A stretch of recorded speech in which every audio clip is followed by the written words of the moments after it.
Alrighty, everything is recording. And in 3, 2, 1, and we are live. My fellow Americans, it's John Cena week. This is it. A moment that none of us ever wanted to happen, but it was always inevitable.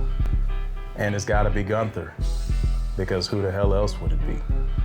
This is HCW HEAT, broadcasting on your street, presented by Off the Rope. There goes the neighborhood. I'm Josh Cage, that's Rana. Behind the camera is Justin Potter. And folks, we got a birthday. Hey, pull out that stuff real quick. Hold on. We got the Aldi bag. Oh yeah. Hold on, boy. Hey. We're gonna, come on, get that cake rolling, boy. You 30, right? Cake for breakfast. That boy 30, boy. Hey, hold on. We got a 3. Cake for breakfast, boy. We got a 3. It is 9:10 a.m. We got a 3. Wait. Orientation, right? We got a, and then where the 0? Hold on. Yeah. Oh, that's a lighter. Oh yeah. And where's the 0 at? Hold on, I'm looking for the 0, y'all. There you go. There you go. Yeah. Now we got a 0. Yo. Uh-huh.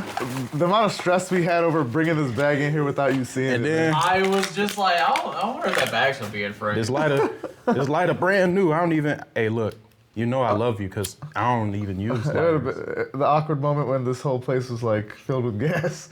Something like that. Come on, light it up. Hey, Rev Theory, WrestleMania 24, what they say? Live. Oh yeah. Okay, go ahead, man. Take it to our boy. Happy birthday to our to boy. you. Happy birthday. Get up and go look at that camera frame over there. To you. Come on. Happy birthday.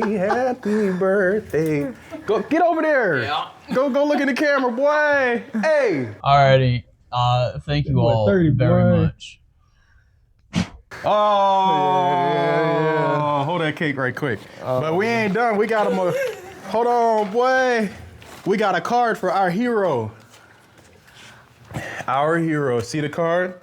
It says birthday hero, a Batman mask to wear. It's your day to hang out and have fun. You see, you got a mask. We about to put that on you, so you got to take some glasses off. You can save the world later. You can always save the world later. Happy birthday to a great kid.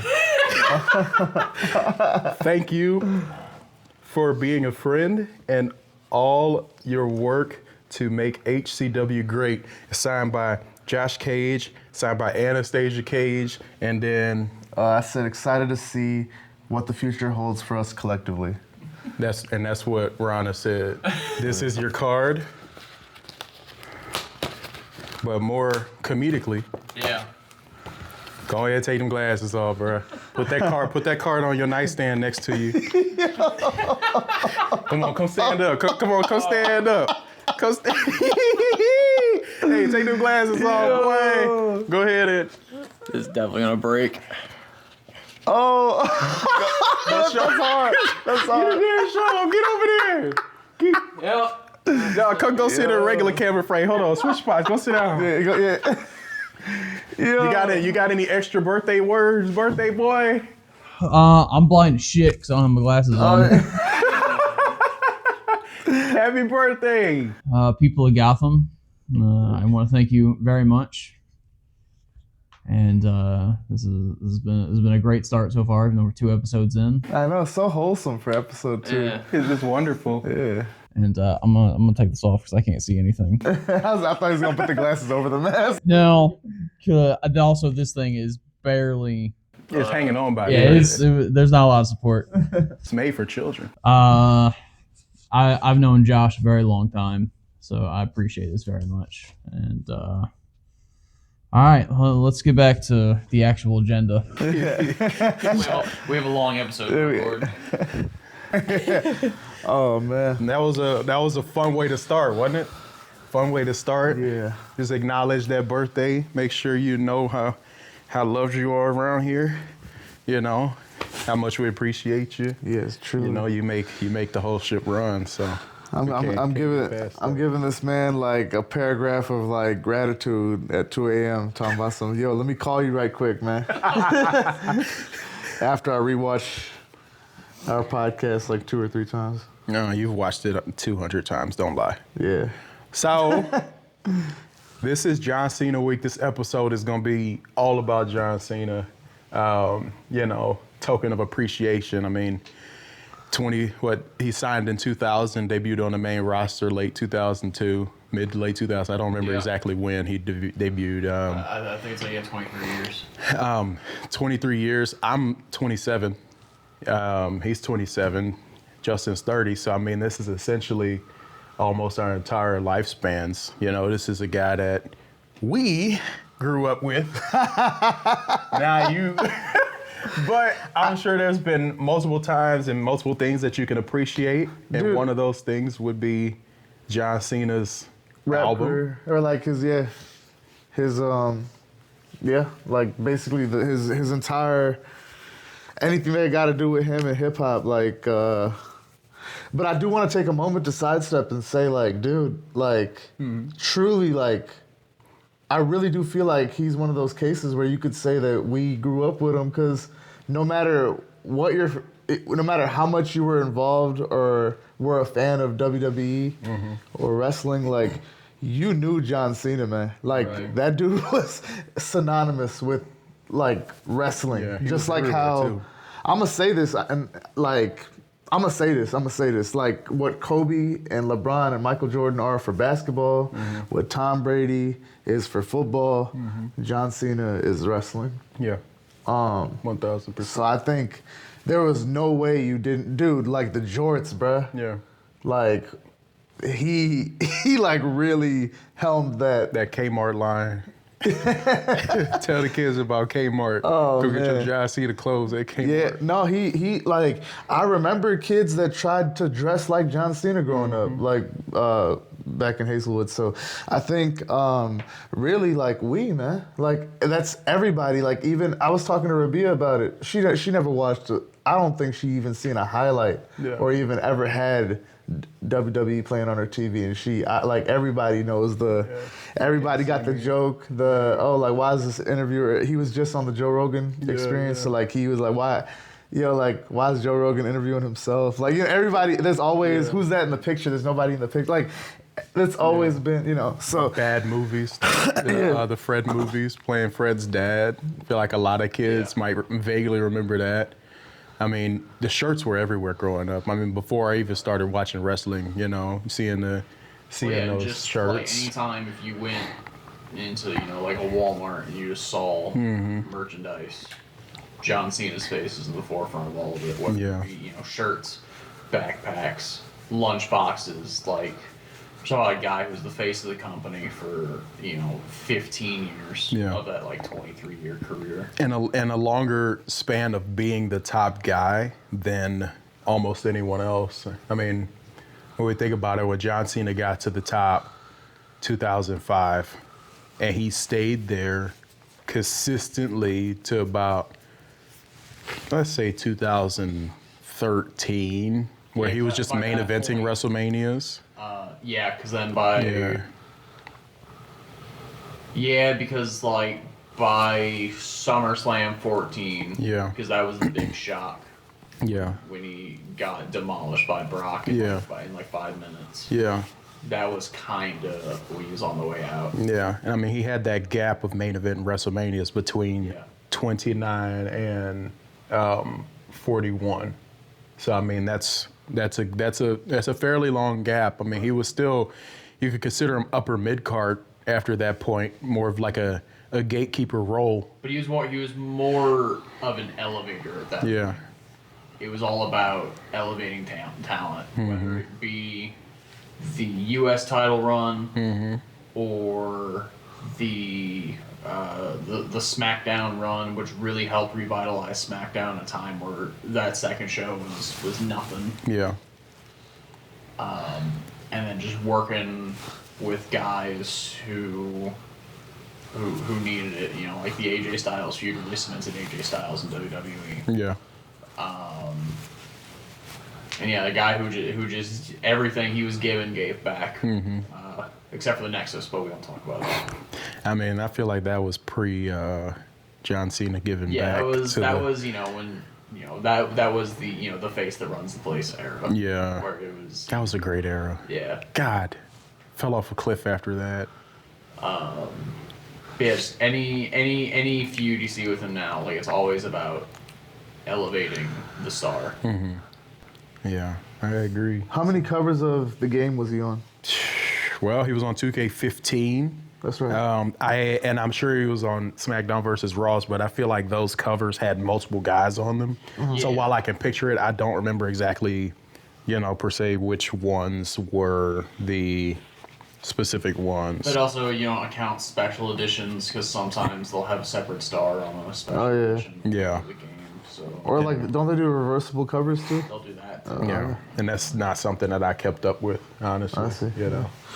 But as far as John Cena's impact outside of wrestling, for you, a big hip hop fan, you're familiar with that album. Yeah. So go ahead, let's introduce this next segment. That we get into. So for y'all that don't know, I think y'all do know by now if y'all watched episode 1 because I think we talked about it. But I'm a hip hop extremist, man, like a hip hop purist. I love rap music so much, so much, and that's an understatement. So obviously, anytime that cross-sects with anything else, I'm involved with it.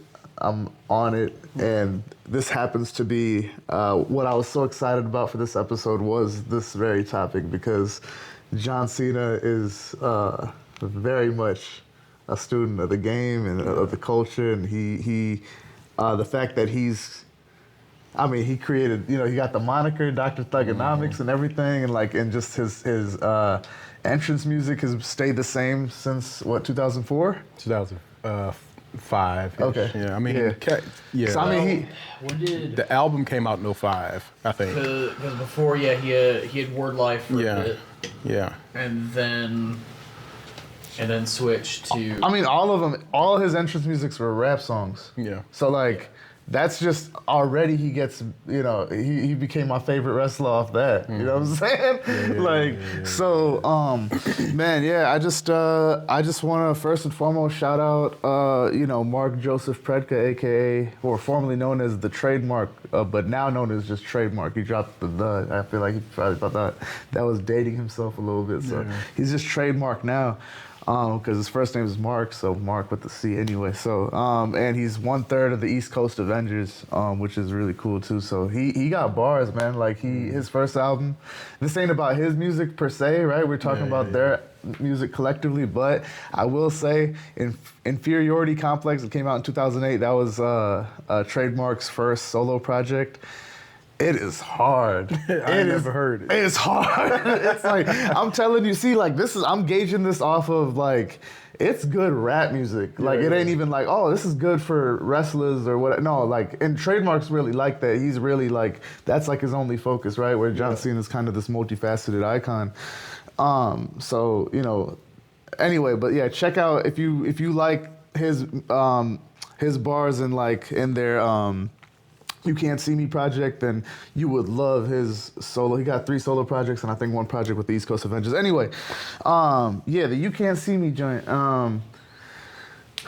17 tracks, I think. I got them all here in order from my, I guess I'm gonna keep this real subjective. We're not gonna do no definitive list here. I'm just gonna keep it real subjective from my least favorite to most favorite songs on this project. And I've listened to this project front to back. I don't even know how many times because this project's low key a classic. Yeah, it's low key a classic, so good. and it's crazy how it just happens to be this because I think WWE owns this album. They own the rights to this album, so the fact that they own this this body of work that actually happens to be real, it got bars all over it. So spectacular. Yeah, and the samples they use on it, and man, Yeah, it should not be slept on. If you've never listened to the whole thing, please listen to the whole thing. But yeah, man, so I'll start from the bottom, or at least my least favorite to the most favorite. I'll say Summer Flings featuring Rue Debana. It was cool. Like, see, none of these songs are bad, I would say. I just didn't maybe like them as much just because maybe there was one or too many cheesy, corny bars that date themselves a little bit. But the hooks are cool. The production always sounds great. And shout out to executive producers. We got James McEllen and Todd Spatafor. Like, those are the executive producers. And there's some audio engineers and producers here that I'll shout out later. But yeah, Summer Flings I'll probably put at the bottom. After that, I'll put If It All Ended Tomorrow.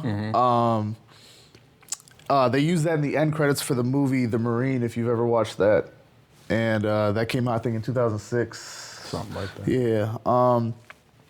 We got Keep Frontin' featuring Bumpy Knuckles, and they use a sample from Big L on the mic. That sample goes crazy. Yeah. It's, you know what I'm saying? Big L is a legend, rest in peace. So that's always appreciated, and shout out to Bumpy Knuckles too. He's on like 3 of these songs on this project. He gonna shout out every single body on every single song on the 17-song album in his 20-minute segment. No, like, yo, man, I'm telling you. Let's see. We got next. We got We Didn't Want You to Know, and this song got bars, dude. This song got bars. John Cena, he says, "Make you break dance for me, have you doing head spins, ship you to DC covered in Redskins, man." Like, that's a bar. That's a bar, bro. He even said, I'm giving Justin work because he's gonna have to redact me. I'm sorry. He said, I show him so much green, you think I'm farming fucking bean sprouts. If anybody on the scene doubt, I show him so much green, you think I'm farming fucking bean sprouts. That's hard. Like, this dude, like, there's no business for him to be that good as a he really should have put out more music, and he did. He put out a few more songs, but I'm saying I wish we saw, and maybe we will see, maybe, who knows, music from him in the future as he pivots out of this WWE thing. But next I'll do This Is How We Roll. Then I'll do Running Game. Then I'll do Don't F With Us. And then Flow Easy featuring Bumpy Knuckles. That's a good one. And then Beantown featuring Esoteric. The Problems sample by KRS-One was hard. And Esoteric, he also makes up 1/3 of the East Coast Avengers, along with Trademark. So let's see what else we got. You got Know the Rep, and after that, Bad Bad Man featuring Bumpy Knuckles again. Shane Gang Is the Click. That song's hard. You getting to the ones now. Yeah. All right. So here's the top 5 of what I got on this track list of like my favorite. Let's see if your favorite is my favorite. Okay. So number 5, I'd say is Make It Loud. Solid. Number 4 is What Now. Okay. Justin, have you heard these? I've probably only listened to this album once. Okay. Like, fully. Fully. Okay. And I'm gonna ask y'all's favorites and stuff, but number 3, I got Just Another Day. Okay. That song is like, I love that song. I love any of those, like Just Another Day in the life, or like, you know, like Today Was a Good Day, or any of those types of songs. I like those songs. I like their take on it. And Right Now is number 2. I actually want Right Now. This is like, if we're talking like end credits of him just like walking out. That's what I'm saying. That don't even start. That's what I'm talking about. We on the same page. Yeah. Right Now is one of my favorite songs of all time. Yeah. Like, you making a top 100 list, it's in my top 25. Wow. I've listened to Right Now an unhealthy amount of time. I've watched the music video an unhealthy amount of time. I really feel like they could just play that song and then have like just like him fading through the years of like just, and then, you know, and then it dang near put a tear to my eye imagining, like, I don't know who's picking these songs and doing the promo packages over there, but like, you start Saturday Night's Main Event and it just has this song start, black screen, and then it fades and it starts playing pictures of him as a kid. Of course, just like in the music video, him little, him with the cardboard belt, different things, and it's just going young to old throughout the entire thing. Yeah. You know, and then when you get to that first hook, girl, that feels my broken heart. Yeah. That's the first time you see him raise a title. And just you keep going, like, it could put a tear in my eye just like thinking about it that theoretically. Yeah. You know, as a video package just to open Saturday night's main event. Yeah. You know, and in my own heart, my own mind, like I like to imagine the right way to do things in wrestling, you know, and just to send off. I'm like, John Cena has an entire album. There's no reason that on John Cena night we should be using any other songs than what he has. Facts. Yeah, everything should be about him. And I know he wants to like look to the future and nod to the future and all, but like it couldn't be me, because if I was sitting in Triple H's seat, we having one match. It's John Cena's match.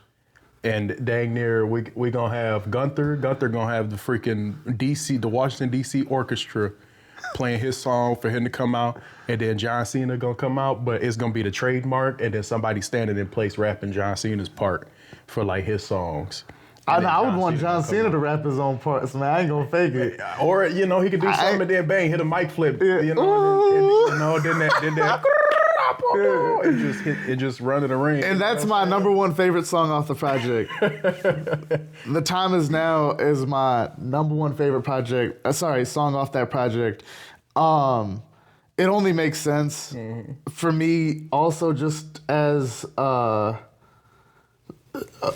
it's just, dude, it's just too iconic. I mean, like, you know, I like, if you asked me 10 years ago, I would have tried to be like all like, you know, a nerd about it and try to like, this number 2 or number 3, you know what I'm saying? But nah, we just gonna listen. That song I need y'all does to understand things to something right quick. In any weather, I'm never better. Your boy's so hot. You never catch me in the next man's sweater. Yeah. Come on. Are you serious? Yeah. Oh my God. Yeah. No, like, and that's not the only one. Yeah, no, there's bars all over that thing. And shout out to Trademark, bro. Oh yeah. Like, man, I really, oh my God. My God, Trademark? Yeah.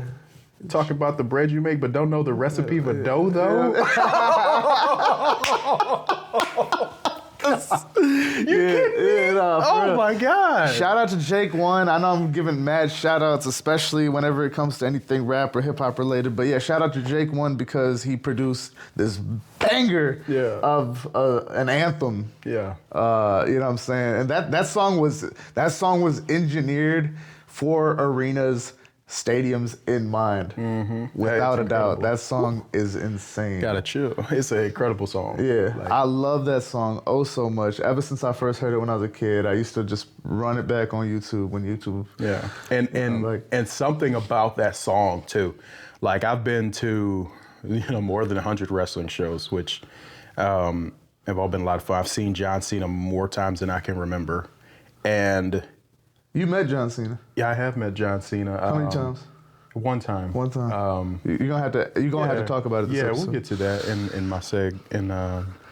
But the amount of times I've seen John Cena, it just doesn't get old. Like, that song, the way that bass vibrates a football stadium on WrestleMania Saturday or Sunday, you know, like WrestleMania 30.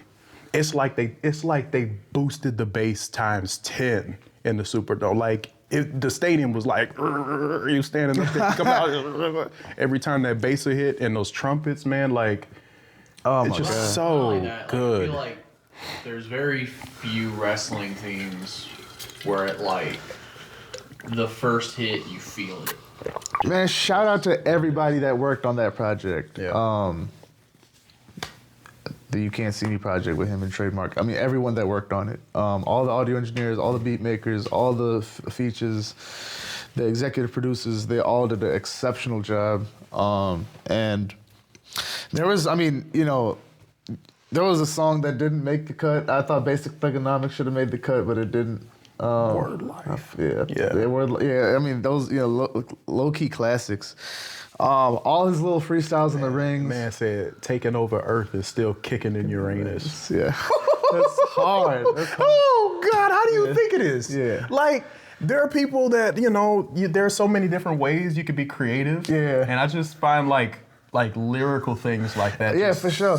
I mean, like, it's poetry, really. Yeah. It's just, I love, like, all those little, like, the bars are so dated, but like they're still so hard. Yeah. And speaking of bars being dated, I actually really liked how he kind of like, I love the little 2-pack that he had with Wiz Khalifa. Yeah.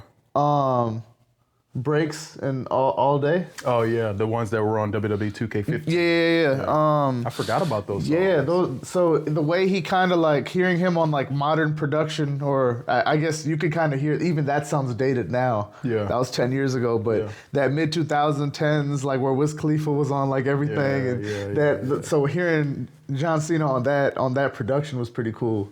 And hearing him kind of like try to, like, I don't know if he had writers for that or what, but like if he did that himself, it was cool to see how he kind of kept with the times with that. You know what I'm saying? So that was cool. But yeah, dude. I mean, I always love all the freestyles. I love just watching like compilations and montages of the freestyles and stuff like that. And Untouchables off the WWE theme of Dick, the music volume 6 is nice. Cena and trademark speeches on the Perceptionist track, Champion Scratch is hard. He had a feature with T-Boz of the TLC. He had a feature on, oh my God. Like, dude, John Cena, bruh. Oh my God. Yeah, that's crazy that you got a feature with T-Boz and TLC, man. Like, I mean, it's John Cena though. Yeah, that's what I'm saying, man. Like, it's hard. It's hard. He even got a song with Murs too. He got a feature with Murs, so that's anyway, man. That's you put me on the stuff I didn't know. Yeah. Oh yeah. No, like these are things that like. And Murs, if you don't know who Murs is crazy. Anyway, that's all I gotta say about this segment. I can go on and on, but I gotta just. And that's the thing. Like, we can jump straight to our next seg based on this, because we're going straight into the looks of John Cena. Each of our, favorite. We both compiled a little list, which is also very hip hop centric. I mean, exactly. It's complimentary. Yeah. It's very complimentary of the other and vice versa. So I have my list here. This is completely objective. I have the ones I love, and I have my personal reasons for them, and I'll tell you why. Subjective. Subjective, yes. Yeah. Correct. And in no particular order. So I'm going to start my favorite John Cena attires. WrestleMania 23, Live Fast, Fight Hard. It's the shirt. It's got and you can see it on there. He's got the camo hat. He's got the green cargo shorts. Of course, the camo wristbands, and then just the shirt. I just love the design of the shirt overall. And to me, the reason I love this so much is just has so much grit to it. That middle. That early to mid 2000s grit, even when you go back and you watch it, it's that it has this filter that, kind of on the screen, and you just instantly know the time period and the time frame is from, and it kind of pre-HD era. Exactly, and it smells like nostalgia. It looks like nostalgia. You see Cena come out, he's younger, he's more fit, he's faster, quicker, he's ready to roll. Pulls up in that Mustang at Ford Field in Detroit, and it's just so fitting of the time. You know what I mean? And I love that he's still kind of in that chain gang soldier era. That's something that I really, really absolutely love. Another one that I love is the Beware of Dog, Hustle, Loyalty, and Respect shirt. And It's the one that has the big bulldog face on the back of it, and then on the front it's got the white border, square, hustle, loyalty, respect in the orange font on like the fence. Oh, it's just so good. And that's the Rumble return. Exactly. Yeah. So even more so, WWE's HD at this point, but like it's iconic at that point. You didn't expect to see Cena. Number 30 hits. Especially there like, he is. That shot where, because that's when, because that was at the Garden, right? Yeah. Like, they didn't have a stage. It was just an entrance, so you have all the crowd just like sitting right on top of them, circling. And what's funny too is that's like the peak of we hate John Cena. Yeah. But not a single person is booing it all. Oh yeah. In that auditorium. Oh yeah. Everyone is like, because you knew what time it was. Wait, was he everyone because he was heel at that time? No, he wasn't heel because he was Super Cena at that point. Oh, okay. So people were just, because he was like kind of forced down everyone at the time. People were just like, we don't like you. Oh, okay. Because he's overexposed. Right. Mm-hmm. And that was funny too, is everyone's cheering, but then like as soon as he's like actually in the ring, they start booing again. Oh, okay. It's like for like 30 seconds, everyone forgot they hated John Cena. Oh, yeah. That's how it is. That's a superstar, man. Yeah, that's a superstar effect. So hold on, real quick. What is Super Cena again? Explain that to me real quick. Super Cena, Justin. Caught me at the worst time. Super Cena. All right, let me. Justin's great at explaining things. Derived of, think of like... Yeah. That's John Cena. That's Super Cena. Okay, all right. So he was like... He had plot armor. I remember the last time he ate a pin that whole run. And that was like 8 years of just... Eating a pin means losing. Oh, okay. I like this. I made a quip earlier. Like the peak of that was the Nexus feud, which arguably probably should have ate a pin for that storyline. There's no reason that he couldn't have. But like it's like he just. It's literally like your Sinister Six, dude. So we gotta save because I'm gonna save my questions for the other show. Well, no, just ask you questions. No, because I want to know about the Nexus event. We're feeding things. I don't know. Can you give me a spark note of the Nexus event? It was a group of guys, young guys, because it was 2011. No, 2010. And it was a group of new guys. And the whole thing is they were kind of invading, like younger talent, like invading. So like, who's the natural star to attack? It's John Cena. And their debut was great. Mm-hmm. The Cena in the ring. These guys show up and like they're in like black shirts with like the yellow logo. Yeah. Pretty classic shirt. And like they just swarm the ring, destroy John Cena. They destroy the ring. They destroy John Cena. Bryan Danielson chokes out Justin Roberts to a point he had to be removed from the company for 6 months. Everyone forgets about that bit. But like it was the closer to Raw that night. So it was like the perfect. I think that was like the first episode of Raw I ever watched. Mm-hmm.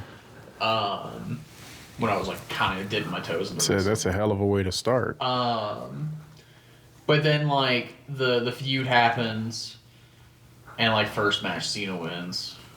LOL. Second match Cena wins. LOL. And then like it culminates in. I did at one point. Cena somehow is forced to become a member of the Nexus, and like literally by the end of the show is fighting Nexus again. If I remember correctly, I think Lucy remembers this stuff too.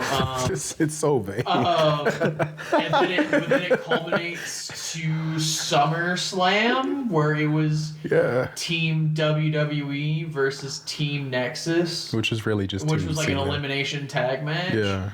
I don't think a single member of Team WWE was eliminated, and every member of Nexus was eliminated. Just because John Cena didn't want to lose that morning. It was like, but also John Cena was crazy, bro. He just didn't want to lose that day for no reason. Also, you know, think about just the stack of talent that was Team Phoenix. If I remember, it was Cena as the team captain. Yeah. Edge was in there. Mm-hmm. I think like R-Truth was a member. Bret Hart, who did not work the match, I don't think. Oh my god. The Bret Hart thing's hilarious. Once you understand the context of history, he shouldn't have been there. Oh wow.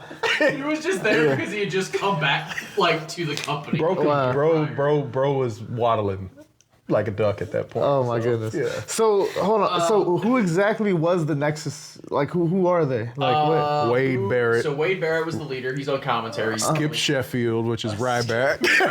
Who legally changed his name to Ryback. And Skip. Pre-Bray Wyatt, Husky Harris. Husky Harris. Jesus have mercy, Vince. God. I don't know if he was an original member, but Michael McGillicuddy. Jesus. Who is Curtis Axel now. Jesus. Son of Mr. So Perfect. like I guess was Nexus just like was it like this rebel group or like this? Like essentially. They were invading. But don't. Hey, hold on. Y'all just gonna skip over the black folk? Oh right. Come on, David Otunga. Come on, Jennifer Hudson, ex-husband.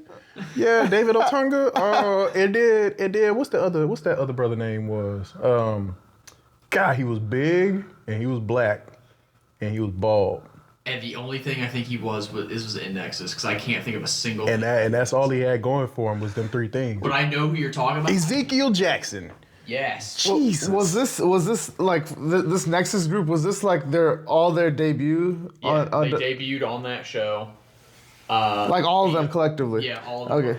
They had a few like there are some members like I don't remember if they joined later on. Okay. But it was like 5 or 6 guys. And this whole idea was that we're just gonna come and take over WWE. Yeah. Like okay. And then that happened. They get beat. That happens every few years or so. They revamp that story. What's funny is they did a much better version of the storyline just like 3 years later with the Shield. That's because they messed up the first time. I think there was too many guys. I think that also was like the Shield was just a 3-pack unit. But go back and watch the Shield. Not so dated. Yeah. It's so corny.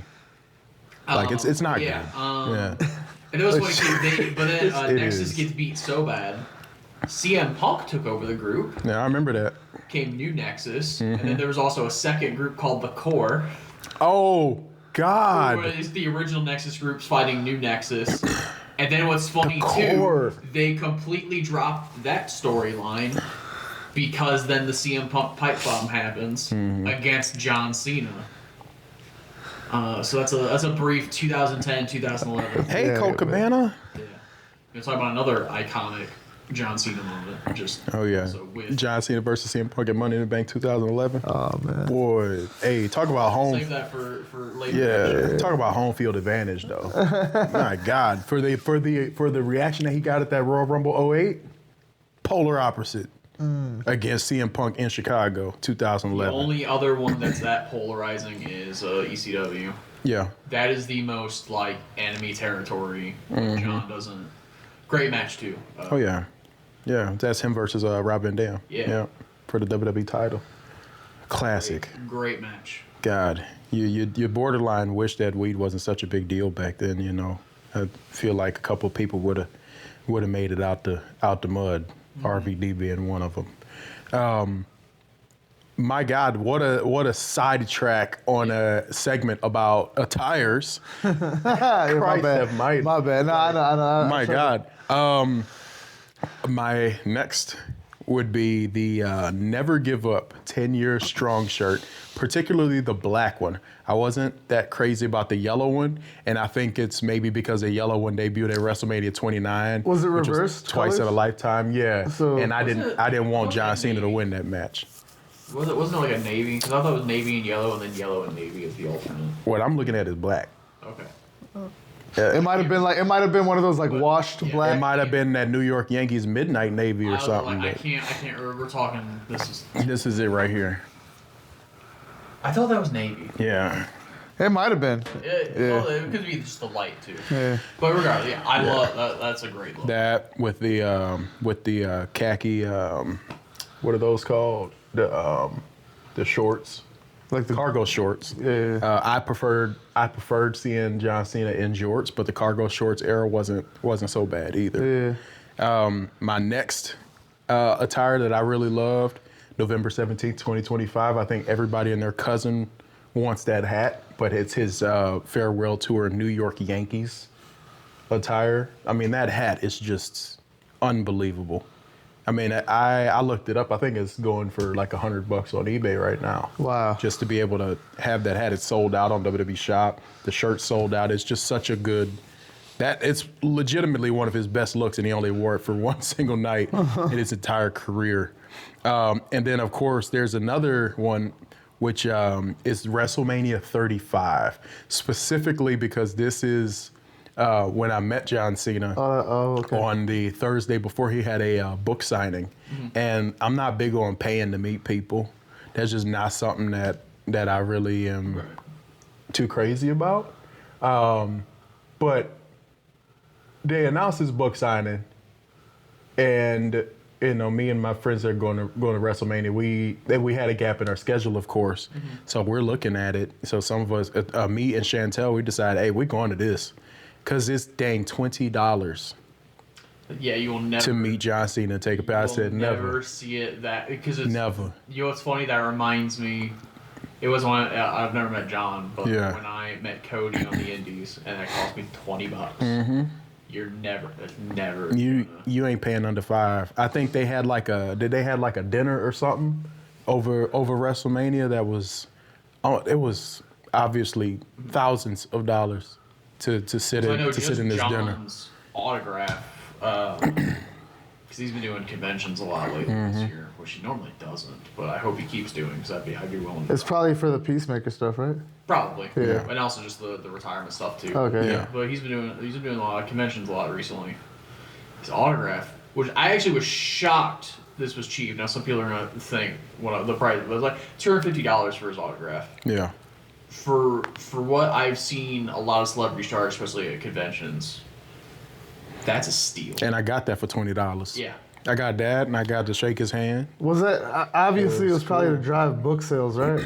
Or because you got a copy of his book. It was an autographed so copy. $20 got you an autographed copy of the book? Yeah. Oh, and you get to meet him? Yeah. Oh, dude, that like you're basically buying the book. Never see that again. That's what it was. Oh my God. I forgot about the book. So he I was was about to walk off. He was driving. That's Yeah. like when, and I'm taking again. This is like a crazy sidetrack, but it's just so when Jay-Z had a streaming service called Tidal. If you had Tidal, Jay-Z called you and thanked you personally. It was like not an automated call. It was like a, hey, is this? Oh, thank you for subscribing to Tidal. Like pre-cameo, like basically. Yeah, basically. It was just like his way of like trying to drive sales. Because let me get Tidal, I could get Jay-Z to call me. Like, it's like. Yeah. But man, he did. He sold the company. He grew the company and then he sold it. It was like he does with. It was a great time. I mean, and the reason that this particular gear is so significant, one is because of meeting him that day, but that was Thursday before this particular WrestleMania. What happened is, I walked in, and obviously, like, you get to see someone up close in person. It's cool, you know. I remember I shook his hand, and I remember I said, hey man, like, you made my childhood, and it's like you could see him like look at me, and I saw like a kind of like a twinkle in his eye, but at the same time I could see like the numbers in the other eye looking at me and calculating time. You know, me being a grown man saying that to him at that time, I don't know. It was like 2019. Yeah. So I think that might have been on the cusp of his kids essentially becoming adults. And, you know, I don't know how often that he had heard that from someone that was that old yet. But still, a lot of Yeah, and he hundreds of times believing at that point. Yeah, and he and he just let out like just the most genuine smile. And he was like, "Oh, thank you." He was like, "Thank you." And I remember we took that picture. Yeah, we took that picture, and I remember I walked off, and like a couple of the workers were like, "Oh my God, like what did you say? He smiled so big for you." And I was like, I I just told him he made my childhood, you know? All right, so what's the next outfit, bro? Let's go ahead. Let's run through It's these you outfits. now. We on Okay, yours. We on so yours. you talked about WrestleMania 35? I did. Okay, anytime he had the chain with the lock on it, it's Over with. over with. And when the song hit too, because I'm sitting in a suite, right? And I'm comfortable. I'm just like cozy because it's cold out there. They should never have It's cold another in here. WrestleMania up in that area ever. It is again. cold in Why here. St. Louis will never have a WrestleMania. No, we can get one. We got a dome. That's true. We have dome. Yeah, and they Have can we make a ever had giant a- arch in there. Have you ever had the WrestleMania? No. Nah, we almost did. I think it was rumored that 28 was gonna be in St. Louis. Yeah. And then that didn't happen. And also, like, they're obsessed with, they want those to be like big arena. shows. But we have a big enough stadium. It's No, we could for sure. if St. Louis says, here's $12 million, WWE is coming. They are on their way yesterday. We're so cheap when it comes to Yeah. sports.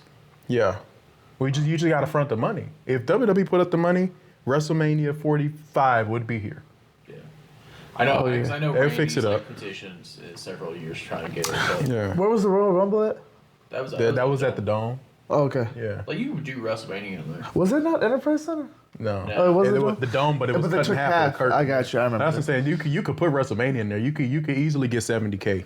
Because you don't have to. Because I'm telling you, all you gotta do is make an arch for the stage. Everybody gonna be happy. It's funny, AEW already did it. Exactly. You Oh, can really? make an arch and make Right. it a WrestleMania in The letters. pay-per-view in October, they did an arch on the stage. Okay, Yeah. that's cool. Call it a I day. would love to see that. I gotta check that out. But yeah, no. Basically, any of my favorite fits of John Cena's that involved his shoes mainly. Because like half of my choices, he doesn't even have a shirt on. It's just his jorts, and then like maybe the knee braces the knee and pads. yeah. So yeah, no, it really is the shoes for me. So WrestleMania 28, love that. I mean, him in green. I always love him in And green. WrestleMania 28, for reference, this is something you're going to want to go and watch WrestleMania 28 because for his entrance, MGK did Invincible Oh, word? leading into John Cena's entrance. I think you would love that. That's cool. What I That couldn't was find him a versus date on The this. Rock. April 1st, 2012. Okay. WrestleMania 28. John Cena versus The Rock. Once in a lifetime. Once in a lifetime.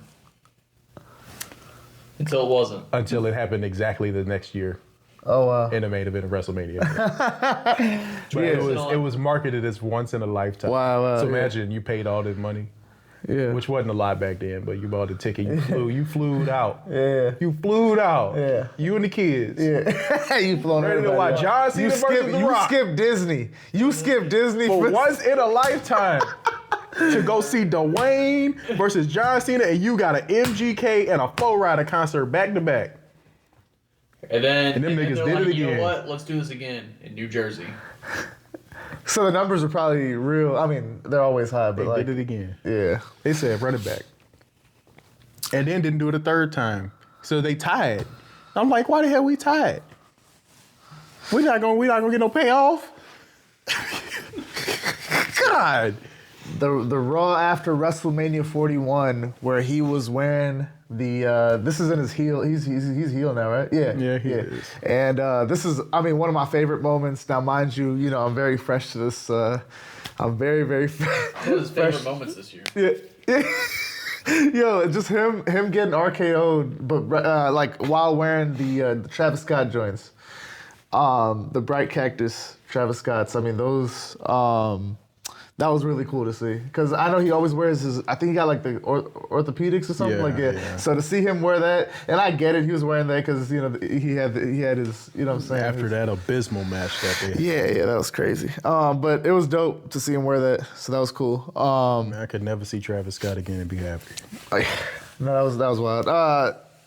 And I'm a huge, again, Travis Scott being a rapper, like making some really dope projects. I love Travis Scott, but that was some of the I could recognize as being someone that's so fresh to this, so new to this, that was That moment that was horrible. flatlined the momentum of WWE. He can I know you can go on about that. I can go for 1,000 minutes. I'm gonna wrap this up, and then you could. And I know we got more. We got to wrap this agenda up soon too, because I don't even know how much time we. Oh, we're fine. But all right, Keep going. so yeah, WrestleMania 39 with the Nikes that he had on, those were hard. WrestleMania 20, I love the was it the Knicks jersey that he had on? Yeah. Yeah, the Knicks jersey with 33. 3 is my favorite number, so seeing like 33 on that, it was really dope. And just having the hat to match was really cool. And again, he had the chain with the lock. That was fire.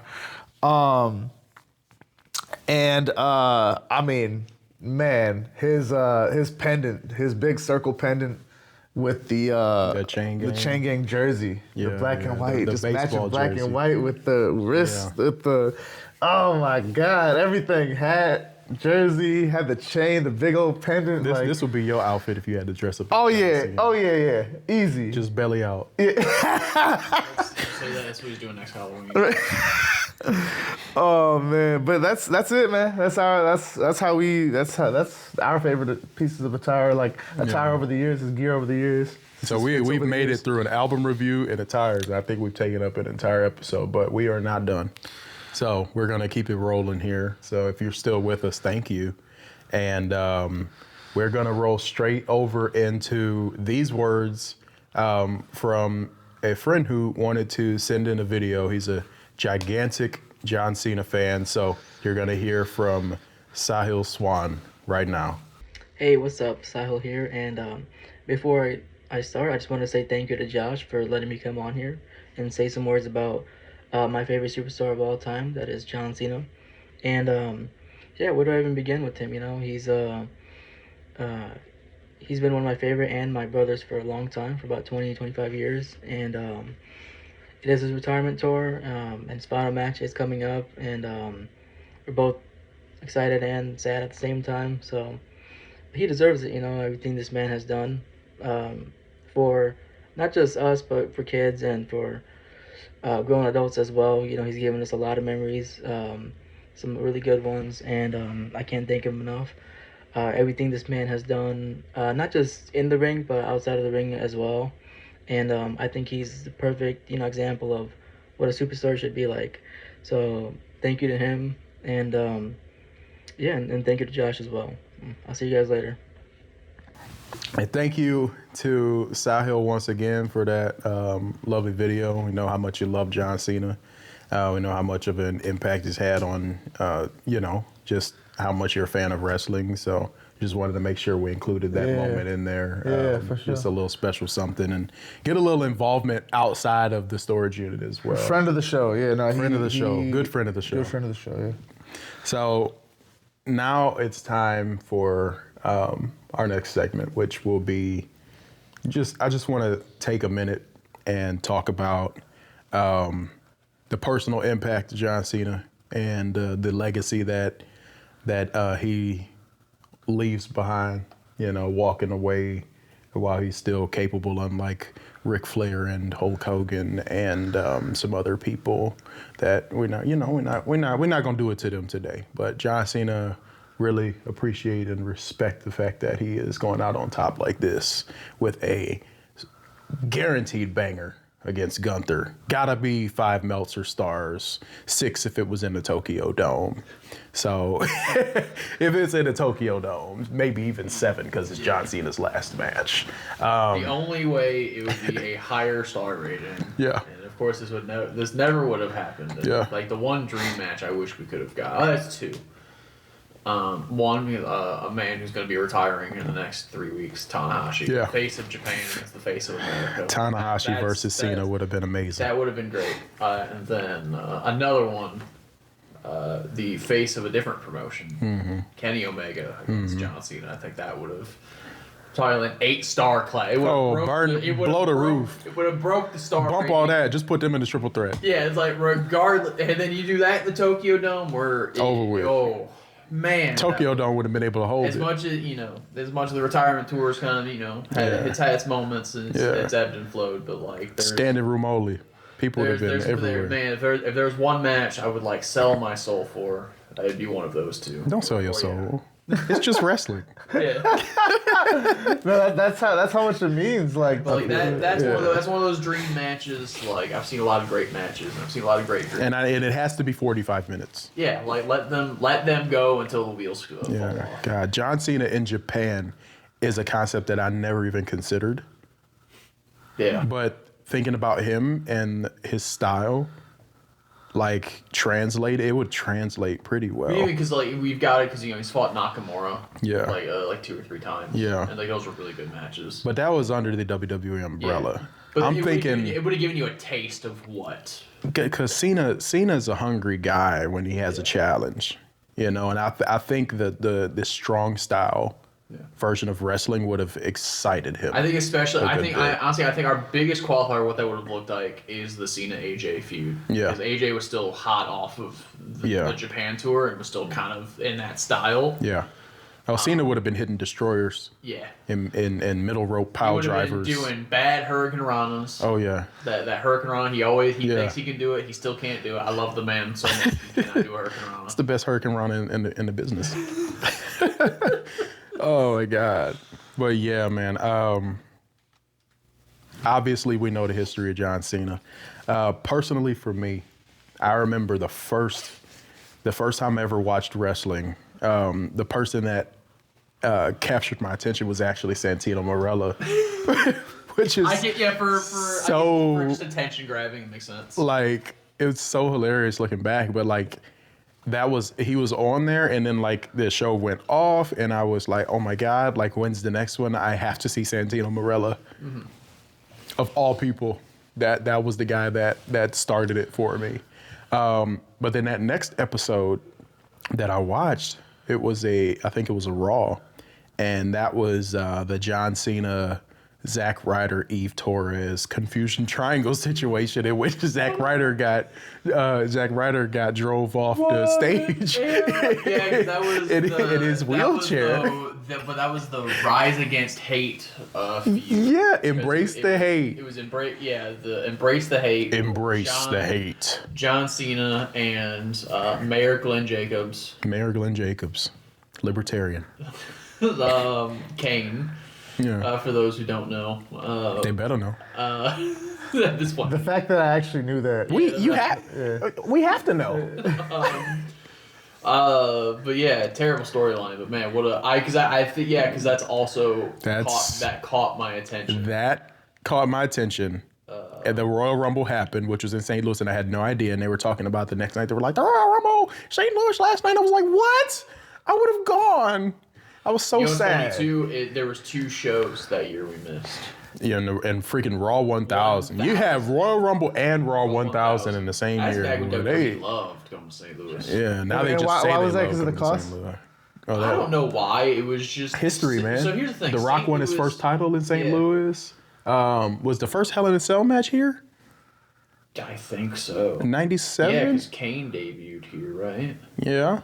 And that was the first Hell in a Cell? I could be wrong. I think that was the first Hell in a Cell match. I think you're right, too. If not, it was one of the early ones. It was somewhere around there. But that's off topic anyways. Yeah. But, yeah, I mean, that captured my attention, and then immediately we got straight into The Rock showing up. And, like, I was a big fan of The Rock as a kid. Just off the Disney movies. You knew who The Rock was. Yeah, and so like I was immediately like, oh my God, like it felt bigger than anything that I had seen since the Saints went on their Super Bowl run 2 years before that. And I was just like engulfed. And I remember that spring, I just had so much fun just watching wrestling because of John Cena and The Rock. And obviously I was team Dwayne all the way. Like I wanted The Rock to win. I wanted him to whoop John Cena's butt so bad. Well, so it's the peak of hating John Cena. Yeah, like it was cool to not like John Cena. Yeah, because he didn't really have his revival until like 2016. Yeah, people were just like, because he was there less, so people were just like, oh wait, we miss John Cena. Yeah, and Cena wasn't like, for me in that time frame, I wasn't so like, I didn't necessarily hate him, but I wasn't very crazy about him either. It was just something that wasn't connecting for me. Right. But he was interesting to watch. But I think I disliked him because I liked The Rock, and I felt like it was like a team thing. You pick a side. And I remember, you go all the way through WrestleMania 29, and I think you remember when I collapsed behind the sofa because I was so upset that John Cena beat The Rock at WrestleMania 29 because I wanted The Rock to beat him again. And then my first show that I ever attended was Extreme Rules 2013. It was John Cena versus Ryback, a match that I have not watched back. And I remember Was that the one? that's where they went through the stage. Yeah, like Yeah. they got thrown into an ambulance. And Yeah. Yeah. I remember. And I didn't go to that show with you, but I do remember that show. Yeah. The first show we went together was Raw 2014. Yeah, April 28th, 2014. Which is right after WrestleMania. Yeah, and that was when Bray Wyatt brought them kids out with the steel cage. They was singing, got the whole And routine. the biggest thing I remember for that match, Hugh Jackman was on that show. Oh God, yeah, Oh, that's yeah, good. I forgot about that. The Yeah, X-Men movie that came out that year. Jesus. But yeah, I remember. What? Wait, did he come out as Hugh Jackman, or did he Yeah. come out like with like He's the? friends with Zack Ryder. Oh, okay. Bray was. And it was him and. Didn't they do some like Davey powers or something on it? Yeah, that was so bad. I forgot about that. God, wrestling was so bad back then. God. Oh my God. But yeah, and this is just distinctly, the building was packed, and I was sitting center ring, about 6 rows up in section 319, and I remember the energy was great. I'd never been to WWE before. It's like nothing I ever saw in person, and I remember when John Cena's music hit, because it was like a quiet pause. And that was the first time I understood like anticipation and pop for an event. And I remember that quiet pause, and I remember John Cena's music hit. And it was like a wave of energy just swept the place. Because, you so many kids, so many parents that are excited, they're happy just because their kid's happy. And just the roar that came out of this building when John Cena's music hit. And then when he actually came from gorilla position, when you actually saw him. And I remember like he came out, I was like, holy crap, he's a real person. It was like that. Like, I don't know why it didn't connect until I actually saw him in person. But at that moment, I fell in love with John Cena. Wow. Like that first entrance, the energy, just the trumpets blaring, the bass shaking the Scottrade Center, now Enterprise Center. And just wonderful. Like everything about it is so wonderful. And I mean, from that point on, I was always excited to see what John Cena was gonna do. Always excited to be at WrestleMania. Like I was next year, John Cena versus Bray Wyatt, WrestleMania 30. I was at that show. It's like they figured out how to make the bass even louder that time in the Superdome. And just every event, every WrestleMania, every time I got to see John Cena, man, it has not gotten old. Even down to the last time. I remember I just kind of took it in for the entrance and just kind of tried to stay chilled out because I didn't want to get like overly like emotional, and like, because I care very deeply. I feel heavy emotions in many different ways about everything in life. I experience like a full emotional, I experienced the full emotional toll of life and everything that I love. So to me, like, it's the last time I'm going to see John Cena. Like I have to fight the tears because like I'm definitely that guy. And just over the years, like watching him growing in appreciation for what he did, and even just inspiring me, to get in myself, and go under Harley for the time that I was with him. I think you're talking about a guy that inspires an entire generation of now 20-something-year-olds and even a little younger, even a little older, to be better. You saw him do things, or you saw him do it the right way. We're talking about a role model type of guy. There's no scandals. He delivered the most make-a-wishes of any person ever. Still. He's still doing it. That's why. It's just, how do you have I remember that now. so much gas in the tank on so little time Yeah. to do everything that you can do. Because you don't got kids. Well, he got millions of kids. True. You know.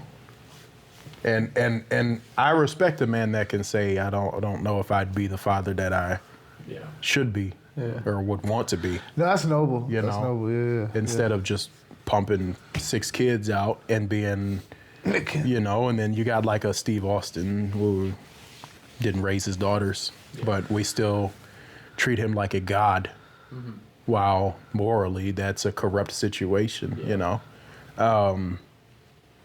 You know, and I'm not gonna get into morality and things like that on this episode. I'm just talking about impact. I mean, Cena had a big impact on me. I don't think I can articulate it quite good enough for how I feel it. But that's kind of my piece. I would say, you know, when you're looking at impact, he definitely makes the Mount Rushmore of American wrestling. It's hard to deny him. The same way it's hard to deny the impact of a Steve Austin or the impact of a Dwayne or a Hulk Hogan. You know, even though, you know, Hulk broke every black person's heart. All you had to do was not say nothing, bro. You know, you'd have been in the Dolly Parton zone with us. You know, you'd been in that Haley Williams zone. Somebody mentioned Hulk Hogan. Oh, we love us some Hulk Hogan. All you had to do was be quiet, shut your mouth. You ain't had to say nothing, but you're dead. So we ain't even got to get into it because you can't defend yourself. So. But you put him on there? You put him on your Mount Rushmore? He's undeniable, man. That character?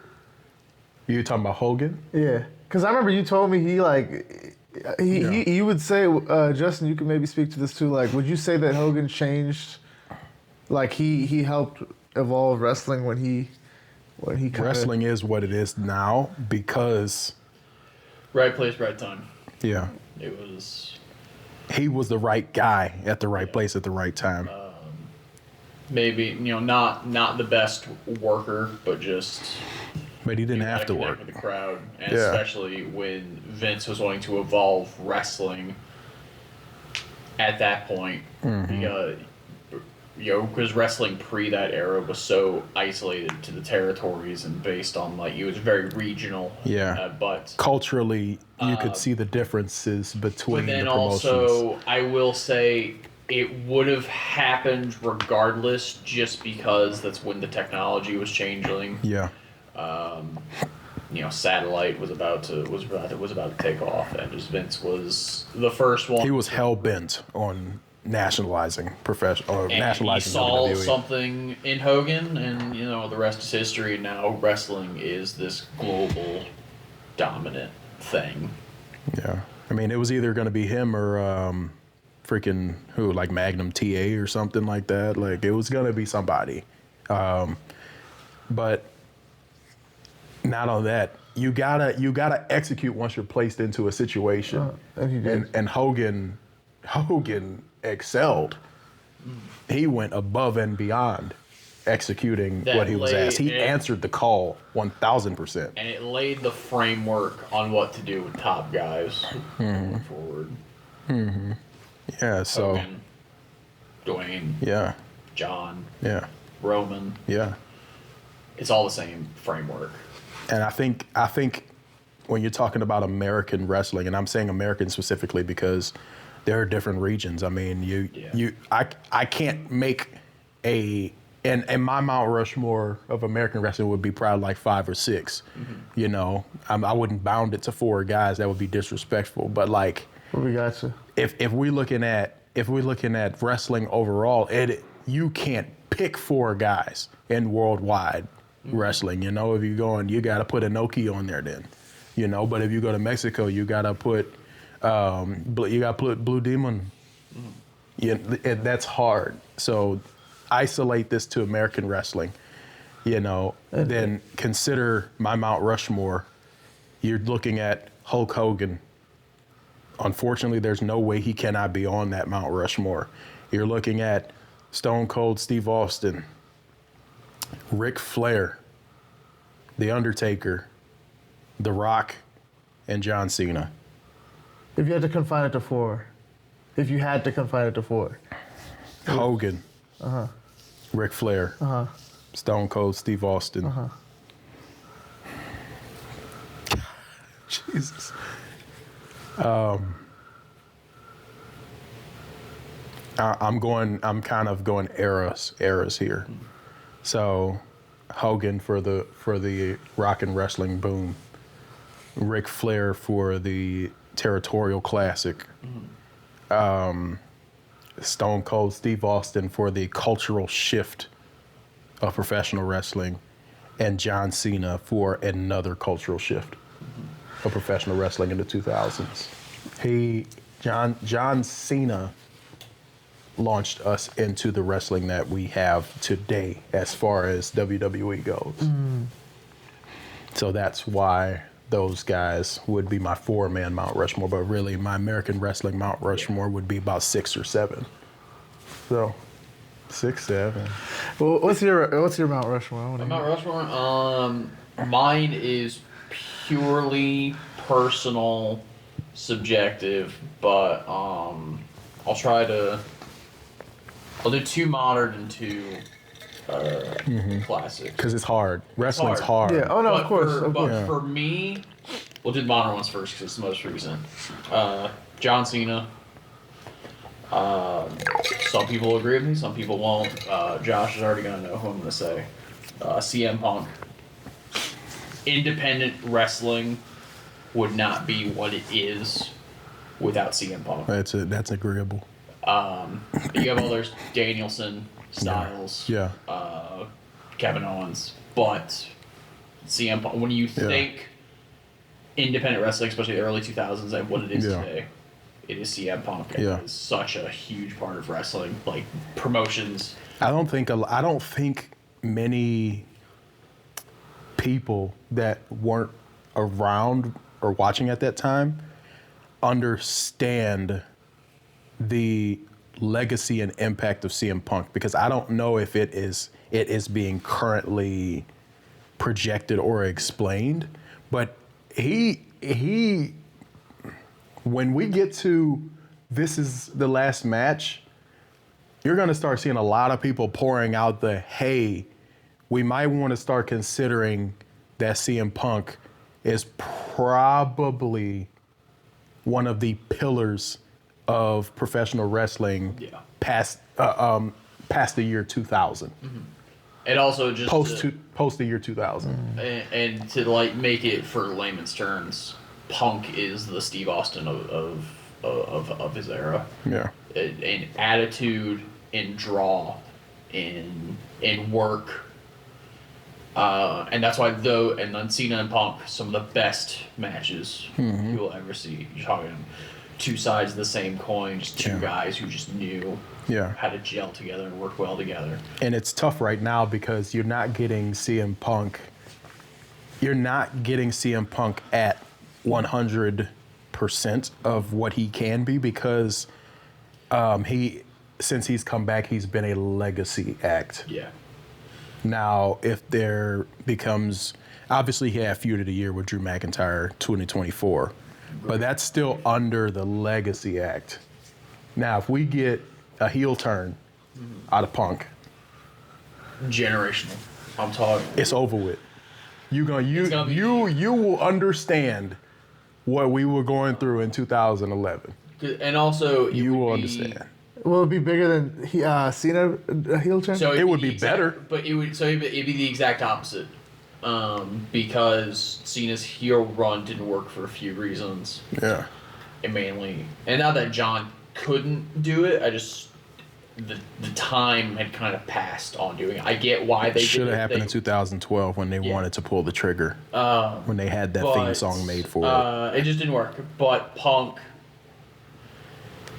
you just gotta go. But like the reason why he works so well as a heel is because you still end up agreeing with him, but he's such a jackass that you still want to see him get his shit kicked in, and that's why because also that's what got me into wrestling was CM Punk promos, and the one time I got to see a CM Punk promo, it's one of the best promos, Punk and Eddie Kingston. Yeah. you got two guys who are so great on the mic, and like when he cuts promos, it just feels raw. Yeah. If Like you you just feel it, and like the way because he doesn't have a script. It's just his thoughts. Yeah. I mean, if you want to understand, go home and look up Straight Edge Society CM Punk. And just start there. And just you will be wowed by the uphill trek from that point on of him on the microphone. Wow. Okay. It's unbelievable. The best, like the best guy to ever. Oh yeah. So you got Cena Punk. So Cena Punk, and two older ones, Steve Austin. Yeah. And Steve Austin saved the business for Vince McMahon. Man. And I'll catch some flack for this, but more so than The Rock. And the way I've always equivocated this, two of the biggest stars in wrestling. But at the end of the day, Dwayne was the face of SmackDown. Mm-hmm. Steve Austin was the face of Raw. Which one's the A show? The one that wasn't pre-recorded. You know. What? Hold on. Raw was live? Raw's always been live since Since its inception. Oh, Like hence the Monday Night name. Raw's been live. Hence the name, Raw. Okay. They did pre-tapes a bit during the Monday Night Wars, Yeah. and then they went to live, and they've been live for like 30 years. Yeah, SmackDown has not been. SmackDown started going live in 2016. Is, There's a few times. is SmackDown live? 2016 SmackDown It's live. been consistently live after that. Yeah, Oh, it's live today? yeah. Okay. Yeah. Yeah. And then there was a few times where it didn't. But It used to be on Thursdays. Then it went to Fridays. Then it went to Tuesdays. Then it went to Thursday. Then it went to Friday. I think. Yeah. No, it I went think from there's a few- Tuesday back to Friday. Yeah, but there's a few flip flops. It was Thursday, Friday, Thursday, Tuesday at 2016 SmackDown Live, and then back to Friday when it went to Fox. Oh yeah, Steve Austin number 3. 4. Not a name that doesn't come up as often, but I still think is still one of the biggest names in wrestling, and now that his career just ended, is Sting. Yeah, Just that's a WCW Mount Rushmore. well, not or and just, TNA. you want to talk about the perfect retirement? Oh yeah, His retirement in AEW was perfect. yeah, And a man who, in his later years, just gave back, and he gave Yeah. to every promotion Yeah. he worked in. And he's one of those guys I've never heard a negative word said about Sting in anyone he's worked with, ever. Most legendary moment you should look up is when Sting took off his Sting mask disguise to unveil that it was Sting underneath the mask. Which is like such a hallmark thing that he does now. Like, Wait. freaking funny. Are we talking about like Sting, like the musician? No. Oh, okay. This is a okay. different guy. Oh, okay. But look, let's get a 4-person mount for giggles. Let's see what Rana's 4-person with his 6 Mount weeks Rushmore. of wrestling now. Yeah, I'd be real curious. Okay. based on your knowledge of what you've seen. From what I've seen, from being a super casual. What you educated yourself on so far. Yeah. Okay. From my understanding of the impact, I'm gonna kind of, but again, this is basked in ignorance. I'm gonna make sure y'all know that when I say this. So the 4 names I would say would be Cena, Undertaker.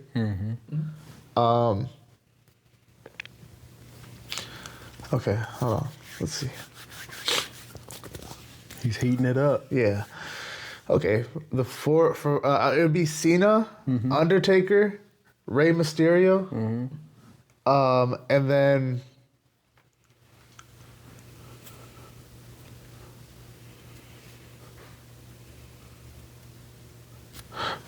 from everything that I've heard you talk about, again, I have to put Hulk Hogan in there just because of what all I've heard over the years. Best legacy, man. It's a solid list. Yeah. Regardless of what Hogan said But, or like, how we feel about those are him. 4 like just You have to really put him there. impactful stars.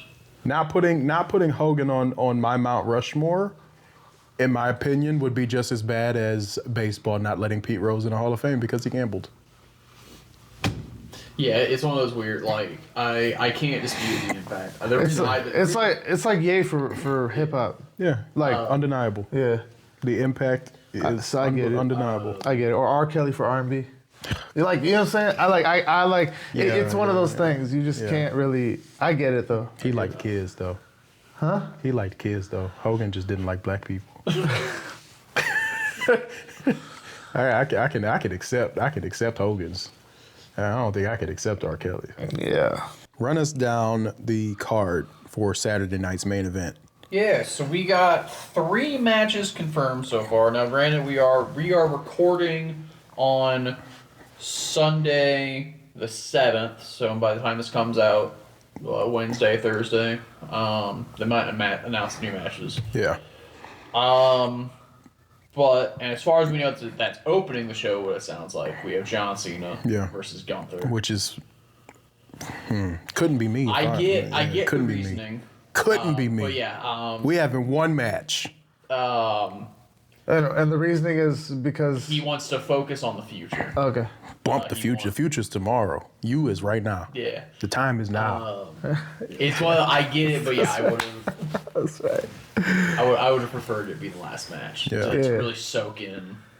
Hey, but at least his speech won't get cut off like Goldberg. Sure, Bret Hart's fine with that one. Got so many questions, man. I got so many Second match questions. confirmed is Bailey versus Sol Ruka. Ruka. Yeah. And would probably be the last match because it's the title match. Cody Rhodes versus Oba Femi. Oh, I needed that. Oh, I hoped so bad for Cody versus Oba. And like, I love Ricky. I love Ricky Saints. You know, he from New Orleans. I'm from New Orleans. Also, he's a Cody guy. Yeah, and he got this. He took Saints for his, and I'm like, come on now, brother, with it. You know what I'm saying? We out here in the war with it. You know, I still think Ricky Starks sounded better. I don't care. But yeah. Who that? What was his name before? Ricky what? Ricky Saints ain't won but 2 games, but I don't care. Lost to the Falcons, but it's still FTF. You know what I'm saying? Who that? You know, Ricky Saints in the building. But as much as I love that, I needed that over Femi. I needed that. Ooh. See, you gonna learn something on Saturday, bro. Oh, wow. Oba Femi? Oh, yeah. Wow. Oh, I'm a feminist for sure. So that's funny. for That's sure. funny. Oh, feminist for sure. So those are the 3 confirmed matches. The 3 confirmed matches. And then, They could always probably add 1 or 2 more. It's still Yeah. still plenty of time. We're only working on what's confirmed, though. But I imagine- would they do that based on Monday Night Raw? Yeah, And- we'll see what happens on Raw. Okay. We'll see what happens on NXT. Yeah. What they announce. But knowing the pay-per-view structure they've been doing, it's probably at most they'll add another match. Yeah. But I think they're gonna let the show breathe a bit, especially because of like regardless of how long the Cena Gunther match. Yeah, is, they got 2 hours, so. But that's gonna be an hour of just Cena. So Yeah. that first hour of that show is just gonna be John Cena. But you know, it is Peacock, so this might be a 3-hour show. It might go 3.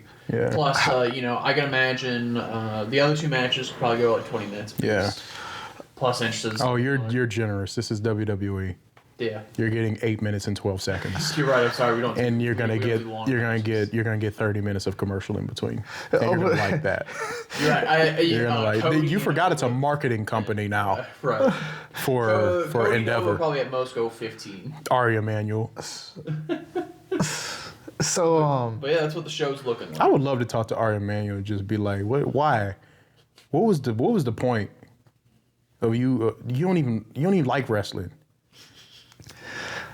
I can tell by the way it's presented. how long do y'all think the Gunther Cena match will be? 30 minutes. 30, okay. We're going Broadway. I think he's gonna pull out all the stops. Yeah. But also I think it's the beauty of him working with someone like Gunther. That's a guy, if something goes wrong or if he runs out of gas too quickly, Yeah. Gunther's the guy to carry. And he ain't running out of gas for this. And I don't think he will, but it's a nice fallback for if there's no way this is a bad match. A lot of things would have to go wrong for this to be a bad match. It has to be Super Cena. Like I don't see a world where we're not getting Super Cena on Saturday night. I don't know if it's perfect villain. If he's gonna win the match. Oh, are you serious? Just based on everything he's saying. He ain't tapping out. No, he's definitely not tapping. Oh, he tap out. Hey. If John Cena... Just the way a lot of this is framing him giving back. If John Cena tap out for the first time in his career, and his tagline being never give up, chain gang soldier, all that, whatever. If John Cena tap out, I ain't even got to say it. He probably turned the TV off.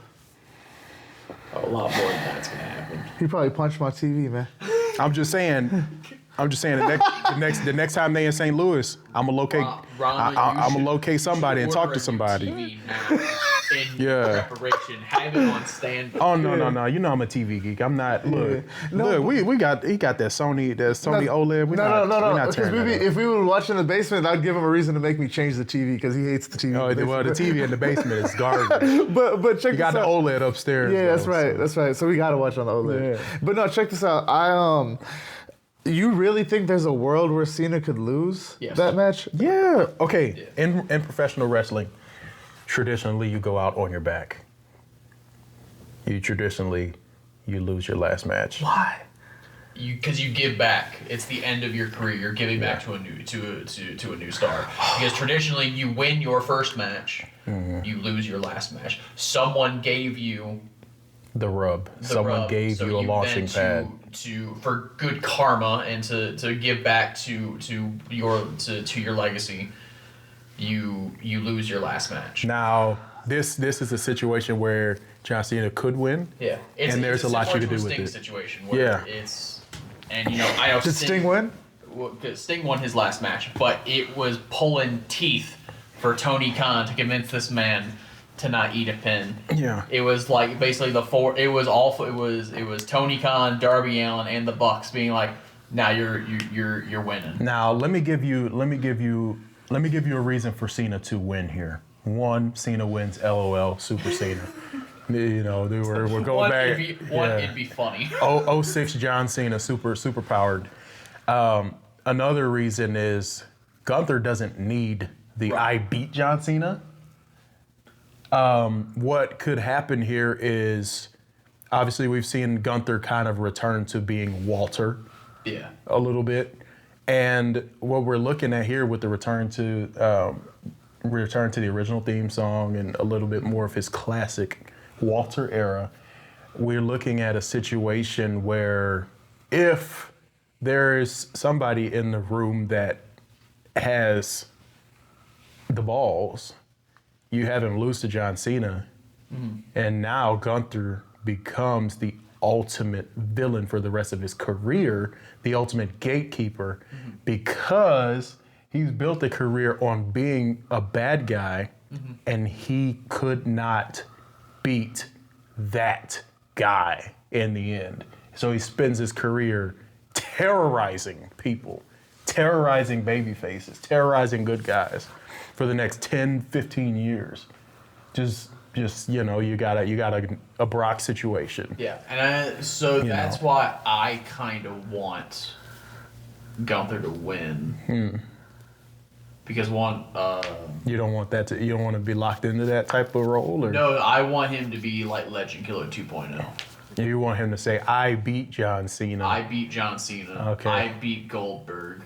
Well, then that's AJ Styles' last match. AJ Styles, Punk, when eventually he's looking to get out. Yeah. Randy will probably be out in the next 5 years, and that elevates Gunther into, what helped Randy transform when he was Legend Killer in the early 2000s. Yeah. And I think that cements Gunther's legacy. Look how big a deal this guy is. Yeah. Every childhood hero you had, I killed them. But see, I like the plot. I like the plot of having him lose, specifically because it gives him such a weakness. You know, it is, and that could be what this is the one that could be what hinders him so bad. And when he loses again to another baby face, you start to point to tendencies that he has because of what happened to him psychologically when he lost to John Cena and did not have the opportunity to face him again. That's something that I like to explore that, but there ain't a single person on the WWE creative team that could write that well. Right. Let's just be honest. I hate to say it. I don't trust a bunch of wrestling guys to be able to write a complex long-term storyline of that caliber. Maybe Paul Heyman, if you leave him alone and let him do it by himself. But ain't nobody else. Road Dogg ain't writing that. The old blonde man with the fanny pack and the bad suits. Michael P.S. Hayes, it ain't no damn way for sure Michael Hayes ain't writing it. And Triple H with his Santa Claus glasses ain't pulling that off neither.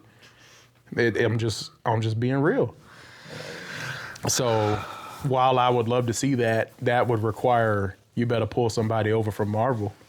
Yo, I'm gonna keep going back to that. Get the Russo brothers.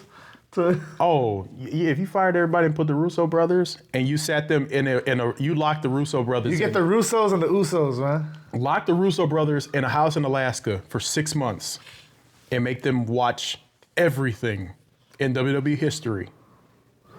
And then give them a 1 month break. And then say, you're resetting WWE storylines from here, over with. Then you really could sell a $100,000 WrestleMania ticket, because them boys gonna have you hating Gunther. Oh, Gunther gonna be kidnapping wives. Gunther gonna be. I think we're just picturing Randy Orton's early career. I mean, but that was all he done so well for so long. Yeah. You know, that was 2009. I thought the Russo brothers wrote. What was the WrestleMania where Undertaker showed up?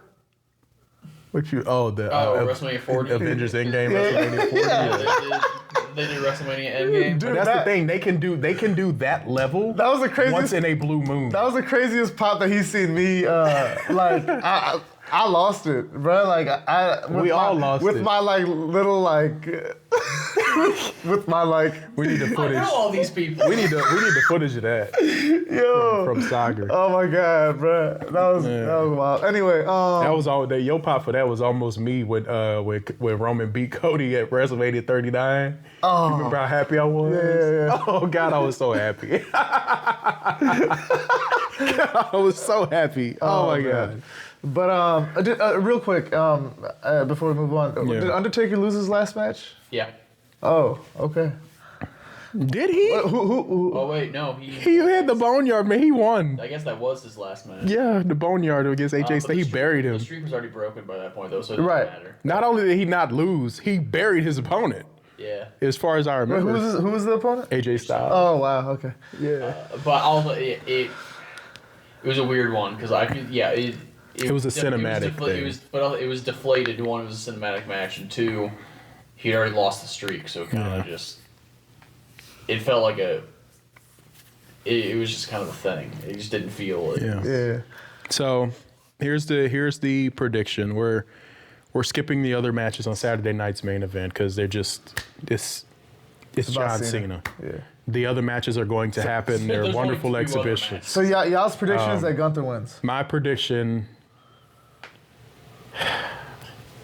My heart wants John Cena to make Gunther tap out via the STFU. That definitely is not happening. It's not happening. My heart just wants John Cena to win, period. So that Yeah, I can't see a world where he doesn't. That's just me again with my 6 weeks. But my wrestling brain says that Gunther wins via submission, but John Cena does not tap out. Does he just pass out? He passes out. And he does not I give don't up. prefer that over him tapping. Yeah, he does not give up at the end of the day. It was just Him he just tapping? runs out. He just runs out. If John Cena taps tank out, is empty. if John Cena taps out, to fire the whole creative team. You spent 23 years on a man said never give up, only for the brother to give up at the very last moment of his career. That is a terrible way to pay off a story career, where that was a slogan. Yeah. Rise above hate, never give up, chain gang soldier. Oh, I'm gonna tap out right now. Yeah, no, I can't see. All you had to do was go to sleep. So yeah, no. Yeah. What do you think? Nah, yeah, I told you, I just Cena winning. Like, and however which way, he's just, there's not a world where my heart or brain can accept him not winning his last match. But see, y'all just put me on to that. Like, see, I didn't know that was I just can't. It wouldn't feel right in my childlike. Like Amazement of this new world. It's okay. Feel the way you feel. Yeah, I just couldn't. One of my biggest regrets in life is that I wasn't able to see Cena's last match in St. Louis, like on this tour. That you went to. Justin, did you go to that? Yeah, we were at that. Oh yeah, okay. That's one of my big. I was coming back from. Everybody was there too. I know. I didn't didn't plan my trip back from Florida properly. I came back that night that we had that show here in St. Louis.